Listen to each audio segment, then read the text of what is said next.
في الحقيقة تناقلت بعض وسائل الإعلام والفضائيات فضيحة كبرى تضاف إلى فضيحة التعليم، وهي فضيحة القضاء العراقي ونتائج المعهد القضائي العراقي.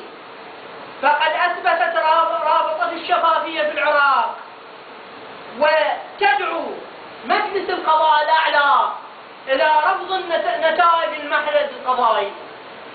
لماذا يا أخوان؟ السبب لأن نتائج المعهد القضائي جميعها مزورة، طلاب فاشلين راتبين لكنهم أقرباء للقضاء التابع للمجلس الأعلى، وأقرباء أو يقربون إلى أحزاب متنفذة بالحكومة. ساهموا بتزوير هذه النتائج ورفع وإبعاد وإقصاء الطلبة المتميزين وإبدالهم بهؤلاء الطلبة الراتبين.